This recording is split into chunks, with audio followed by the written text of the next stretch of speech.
7 minutos. Estamos en contacto ya con Radio Biobío en Temuco. Tenemos que contarles lo que ha dicho ayer el jefe de Defensa Nacional para la Araucanía. Él es el general Luis Felipe Cuéllar, que obviamente ha generado una gran polémica porque ayer desafió a los autores de los homicidios ocurridos en la llamada Macrozona Sur, que además es un concepto militar, ¿no? Macrozona Sur, los llamó a enfrentarse con los militares. Sí, yo ayer dio una opinión y la reitero, es una opinión personal. Yo creo que el general Cuéllar se pasó como tres, ¿cómo se dice? Pueblo, por lo menos. Claro, una cosa es calificar de cobardes porque lo son a quienes asesinan a civiles inocentes, pero llamarlos a enfrentarse, a que vengan ellos a pelear, el Estado tiene que cumplir con su labor. Su labor es resguardar la seguridad. Entre ellas deberían haber labores de inteligencia para encontrar a los asesinos. No es pedirle a los asesinos que vengan a dispararnos a nosotros y van a ver cómo disparamos mejor que ustedes. Eso es absurdo. Lo que tiene que hacer el Estado, y esto incluye, claro, no solo las fuerzas policiales o militares, al Ministerio Público, los fiscales, etcétera, etcétera, a hacer su pega. Y no llamar a los asesinos a que se acerquen a ellos, sino todo lo contrario, ir a buscarlos, atraparlos y llevarlos ante los tribunales.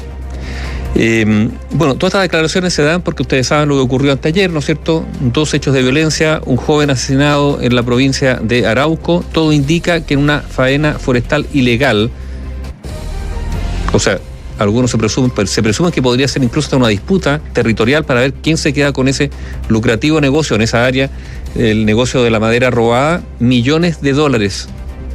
Son millones de dólares ese negocio maderero. Y lo otro, el asesinato. Un asesinato, todo indica, premeditado, con labores de investigación previa, el asesinato del parcelero Joel Ovalle en Angol, cuyo cuerpo justamente en el día de ayer, el cuerpo de Joel Ovalle fue entregado a sus familiares luego de la autopsia ordenada por la Fiscalía. En Radio Biobío de Temuco tiene todos los antecedentes Danilo Ormeño. Danilo, muy buenos días. Hola, Danilo. Hola Aníbaldo, Catherine, auditores, muy buenos días. La Policía de Investigaciones, por instrucción del Ministerio Público, sigue trabajando en la provincia de Malleco para dar con el paradero de estos encapuchados que dispararon por lo menos en 7 ocasiones contra la camioneta donde se desplazaba el parcelero de 68 años, Joel Ovalle, quien fue asesinado en Angol. Según la información que ha entregado la Fiscalía, de estos 7 impactos, 4 habrían dado en la víctima, 3 en sus extremidades inferiores y 1 mortalmente en su cabeza.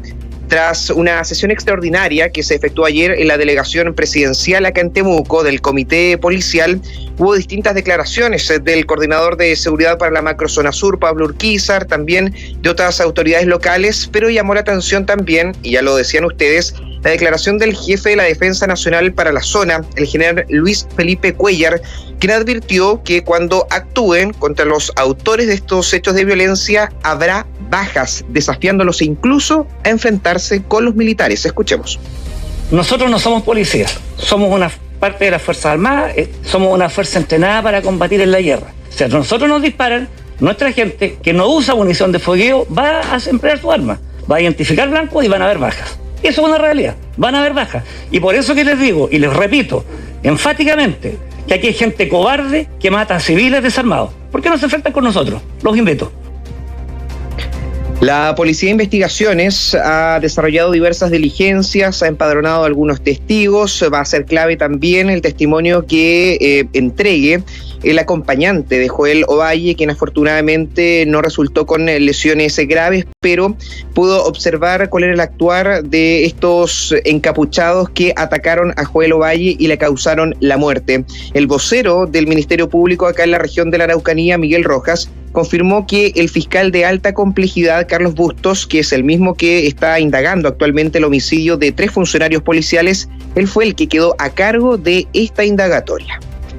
La víctima fallecida resultó con 4 impactos balísticos en su cuerpo, 3 en sus extremidades inferiores y 1 en la región occipital de su cabeza, que el fiscal regional de la Araucanía ha resuelto asignar esta investigación al fiscal de alta complejidad, Carlos Bustos, quien es el mismo persecutor que ha liderado las investigaciones por los delitos de homicidio a 3 funcionarios policiales sucedidos en la región de la Araucanía.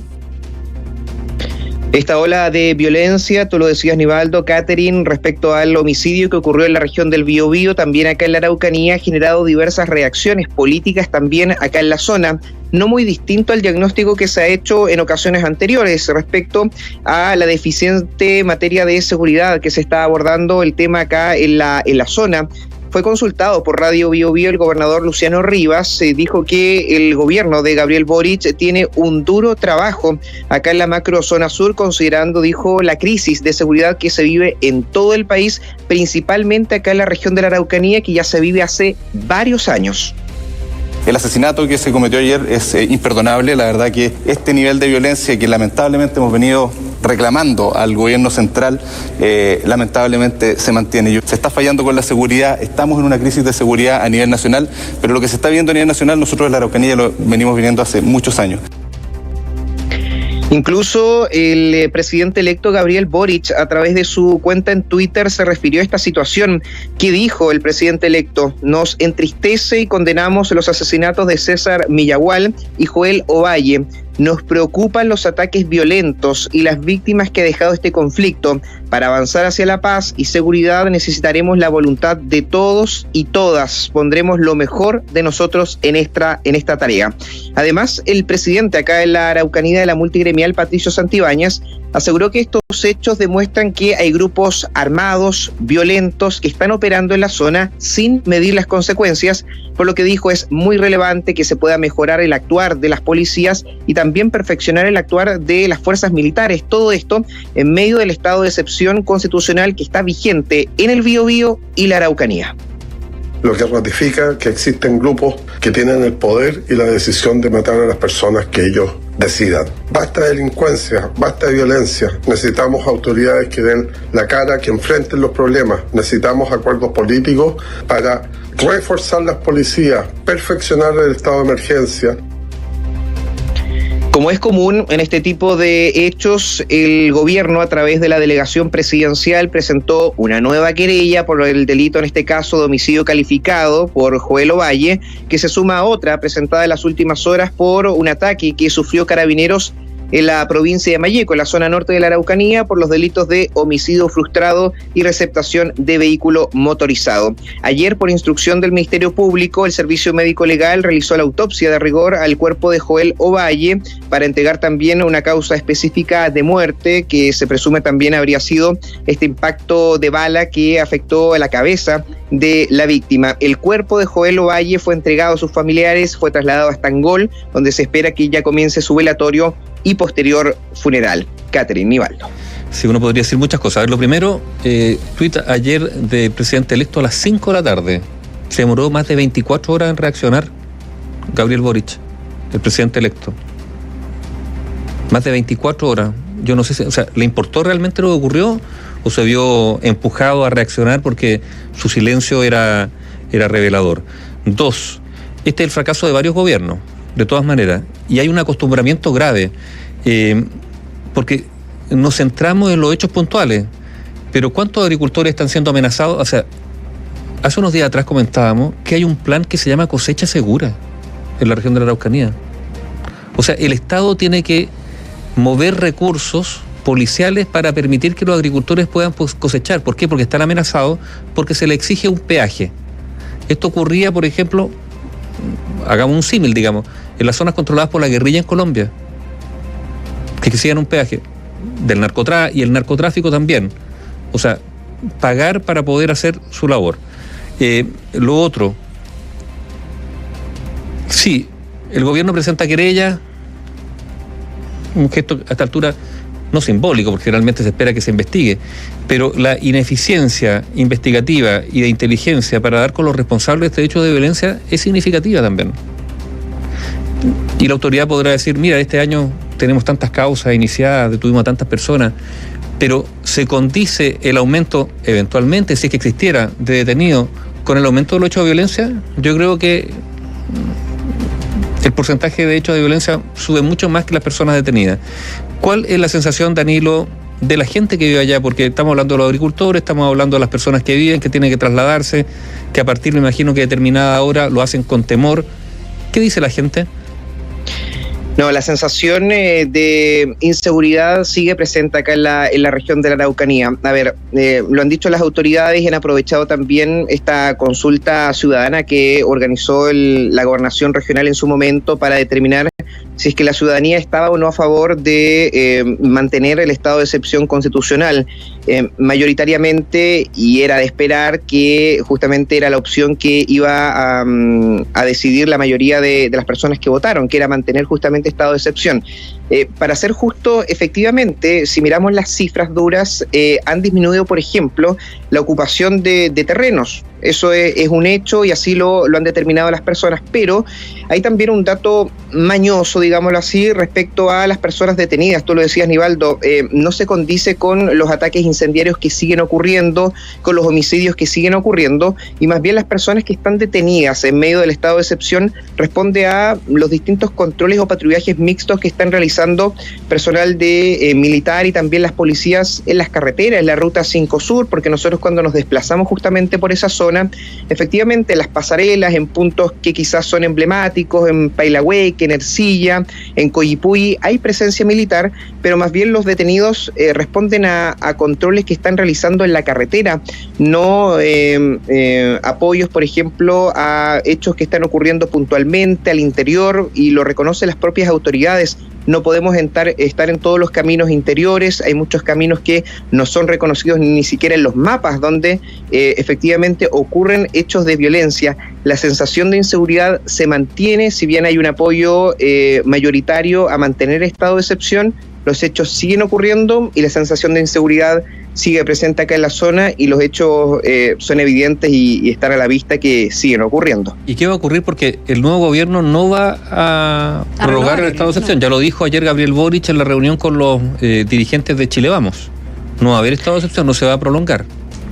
Claro, es justamente la gran duda que viene ahora a partir del 11 de marzo y políticamente, lo han dicho las autoridades, ha venido el ministro del Interior, Rodrigo Delgado, en varias oportunidades acá a la Araucanía, y entrega justamente esa señal política en los puntos de prensa donde se le consulta respecto a la efectividad del estado de emergencia.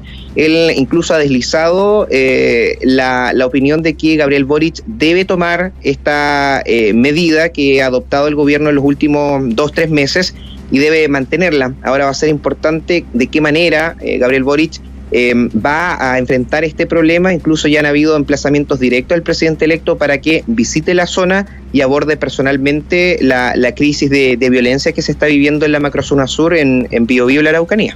Claro, pero la escalada es a tal nivel que al mismo tiempo que se le solicita al presidente electo un compromiso con, por ejemplo, renovar el estado de excepción, a lo que él ya ha dicho que no, de hecho ha votado en contra en su rol de diputado, al mismo tiempo se le dice venga a la zona y enfrente la violencia de una forma distinta, con otro enfoque. Y de ahí el que, entiendo yo, el presidente electo defiende también la opción del diálogo y todas otras declaraciones que se han hecho que han generado también polémica. Polémica. Una cosa sí, a la otra, ¿no? Porque ya hay grupos que lo que dijo Isquiasiches, por ejemplo, de que iban a dialogar con todos, incluso ahí hubo suspicacia respecto si es que estaba o no incluida en ese diálogo la coordinadora Arauco Malleco, por ejemplo, que se han revelado abiertamente que efectivamente realizan acciones de sabotaje y ocupan la violencia para manifestarse acá en la zona. El otro día estuvo Danilo Jimena Rincón también acá y manifestó su opción de que ella no era partidaria de mantener el estado de excepción, de una señal también, dijo aquí hay que buscar otra alternativa, tirando la pelota directamente a Gabriel Boric para que vea él la alternativa de qué es lo que va a hacer con la Araucanía y con el estado de excepción. Yo me pregunto, porque las cosas hay que prepararlas. ¿El futuro gobierno, el gobierno que asume en marzo, ya ha establecido contacto con estos grupos, con la coordinadora Arauco Malleco, con otros grupos? Porque si ellos están o aspiran a un diálogo incluida con esos grupos, ¿hay ya un trabajo previo político con ellos? O sea, la pregunta es, ¿hay contactos a estas alturas entre el futuro gobierno y la coordinadora Arauco Malleco y otros grupos? Es una gran pregunta. Hay que preguntársela a Gabriel Boric. Gracias, Danilo. Buenos días. Chao, Danilo, hasta pronto. Ahora, solo un comentario más respecto a lo que dijo Luis Felipe Cuéllar, el general que es jefe de la Defensa Nacional para la Araucanía, en relación a declaraciones que se podrían dar en la jornada de hoy, más allá de la crítica que hacíamos, porque obviamente no es lo que uno espera de una persona que está a cargo de la defensa en esta zona.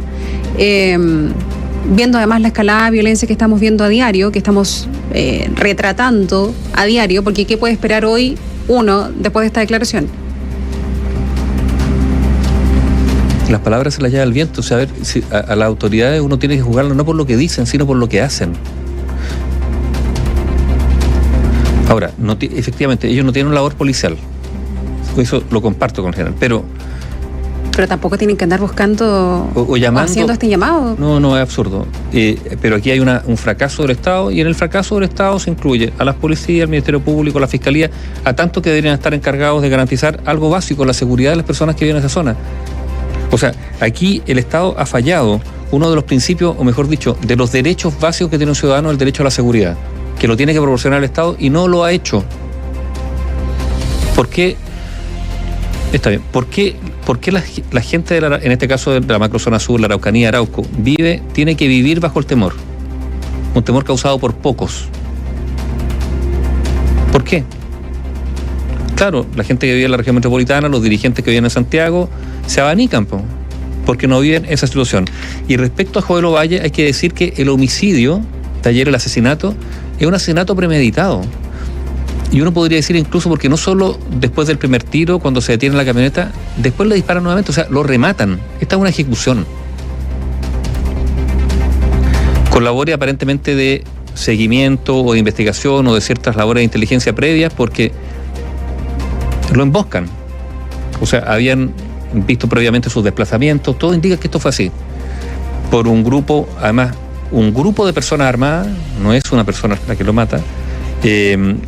Y como decía Danilo, va a ser importante el testimonio de la persona que lo acompañaba, que era un trabajador que lo iba a buscar porque estaba haciendo un trabajo en su casa, y que lo hicieron bajar de la camioneta bajo la amenaza de muerte, y ahí rematan a Joel Ovalle, que ya estaba herido de muerte por el balazo que le había llegado en la cabeza. Y esto es una historia que vale la pena relevar, no solo por el hecho terrible del asesinato, lo que estamos contando, sino porque además da cuenta de una realidad que viven muchas personas en la zona, que son corridas, digámoslo así, de sus tierras, porque esta persona, Joel Ovalle, había tomado la decisión de venirse. En algún momento se vino a Santiago.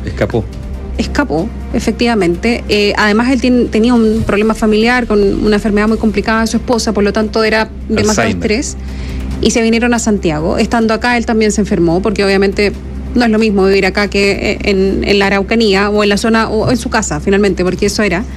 Y en esa época, en el año 2012, él tenía una serie de denuncias por amenazas. Lo cierto es que después que se vino acá a Santiago y después toma la decisión de volver en plena pandemia, además todos sabemos que nos afectó a todos en distintos ámbitos, él toma la decisión de volver porque se empieza a sentir muy mal, pero en el último tiempo no hay notificaciones de amenazas, de todas formas sí constaban anteriormente. Para contarles un poco más, resulta que Joel Ovalle Durán decidió irse de la Araucanía en 2017 con su esposa, tomaron la opción de radicarse en San Bernardo, acá en la región metropolitana, cerca de sus hijos que estaban estudiando acá en Santiago. Él era dueño de 7 hectáreas en una parcela en Angol y tenía una serie de amenazas en su contra, las que fueron subiendo de intensidad entre 2012 y el año en que decidió venirse acá a Santiago, que fue 2017.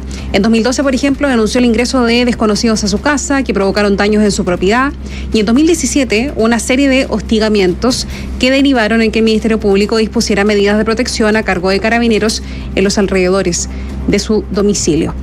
Lo que pasó este martes 18, pasada las 5 de la tarde, fue que el agricultor fue víctima de una emboscada que está investigando hasta ahora la Fiscalía, recibió disparos de desconocidos, falleció a 1 kilómetro de su hogar.